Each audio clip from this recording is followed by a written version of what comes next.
Hi friends, like yours like চ্যানেলের আরও একটা নতুন এপিসোডে আপনাদের সবাইকে আবার স্বাগত। আমি ডাক্তার অভ্রনীল কর। আজকের এই বিশেষ এপিসোডটি করার উদ্দেশ্য, বেশ কিছুদিন ধরেই আমরা শুনছিলাম চীনে HMPV বা হিউম্যান মেটানিউমো ভাইরাসের প্রকোপের কথা।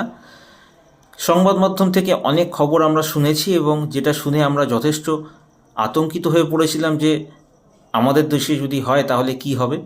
এবং বর্তমানে যেটা জানা গেছে যে আমাদের দেশেও কিন্তু আজকে এই ভাইরাসের খোঁজ পাওয়া গেছে। তো এই প্রসঙ্গে প্রথমে একটি কথা বলি, যেটা আমি থাম্বনেলেও বলেছি, অযথা আতঙ্কিত হব না, আমরা সতর্ক থাকব। কেন? দেখুন, প্রথম কথা হচ্ছে এই মুহূর্তে এরকম চিন্তাভাবনা করার কোনো কারণ নেই যে করোনার মতো আবার লকডাউন শুরু হতে চলেছে। এই HMPV ভাইরাস কিন্তু নতুন কোনো ভাইরাস নয়। এর আগেও অনেকেই এই ভাইরাসে আক্রান্ত হয়েছেন। বিশেষ করে বর্তমানে দেখা যাচ্ছে 5 বছরের নিচের বাচ্চা বা 65 বছরের ঊর্ধ্বের মানুষের মধ্যে এই ভাইরাসের আক্রমণ বেশি আকারে। লক্ষণগুলো কি কি থাকছে এক্ষেত্রে সেই বিষয়ে প্রথমে বলে নিই। সাধারণ সর্দি কাশির মতোই নাক থেকে জল পড়া, হাঁচি, গলা ব্যথা, জ্বর, এই জাতীয় লক্ষণগুলো দেখতে পাওয়া যাচ্ছে। তবে কিছু কিছু ক্ষেত্রে সিভিয়ার কেসে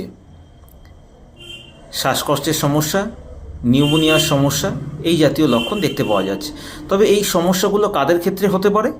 এই যে লক্ষণের কথা আমি বললাম, এই লক্ষণগুলো দেখা যেতে পারে তাদের ক্ষেত্রেই যাদের immune system weak, HIV infection থাকতে পারে, কোনো মেডিকেশন চলছে, তার জন্য হয়তো ইমিউন সিস্টেম দুর্বল হয়ে পড়েছে, বা যদি দেখা যায় কারোর ইতিমধ্যেই হার্টের সমস্যা রয়েছে, লাংয়ের সমস্যা রয়েছে, তাদের ক্ষেত্রেই কিন্তু এই সমস্যা হতে পারে। তবে আমাদের দেশে কিন্তু এখনও এরকম কোনো ঘটনা ঘটতে দেখা যায়নি। আমরা যা শুনতে পাচ্ছি, সংবাদ মাধ্যমে দেখছি, পড়ছি, সেগুলো সবই চীনের ঘটনা। কি কি লক্ষণ হতে পারে সেগুলো আমি আপনাদের বললাম। এইবার যেই কথাটি বলবো, যে ক্ষেত্রে আমাদের কি করণীয়, আমরা কিন্তু এখনই অযথা আতঙ্কিত হয়ে পড়ব না। কারণ যে লক্ষণগুলোর কথা বললাম এগুলো কিন্তু শুধু যে 5 বছরের নিচের বাচ্চা বা 65 বছরের ঊর্ধ্বে তা নয়, অনেকের ক্ষেত্রেই দেখা যেতে পারে। প্রথমেই যেটা করতে হবে, আমরা অনেক সময় কি করি, হাঁচি হচ্ছে, গলা ব্যথা হচ্ছে, জ্বর এসছে, দোকান থেকে 2টো অ্যান্টিবায়োটিক কিনে এনে খেলাম, অ্যালার্জির ট্যাবলেট কিনে এনে খেলাম। এই যে আমাদের অভ্যাস, এই অভ্যাসটিকে আমাদের ত্যাগ করতে হবে। যদি এরকম লক্ষণ বাচ্চাদের মধ্যে দেখা যায় বা বড়দের মধ্যেও দেখা যায়, তাহলে নিকটবর্তী ডাক্তারবাবুর কাছে যেতে হবে এবং তার পরামর্শ অনুযায়ী ওষুধ সেবন করতে হবে।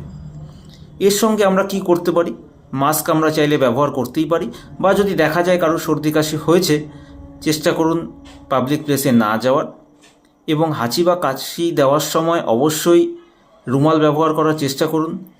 আবারও বলছি, হ্যান্ড স্যানিটাইজার সঙ্গে রাখুন, করোনার সময় যেটা করেছিলেন। এবং যদি দেখা যায় কারোর এরকম সর্দি কাশি হয়েছে, জ্বর হয়েছে, চেষ্টা করুন বাড়িতে থাকার, সুস্থ হলে আবার বেরোনোর।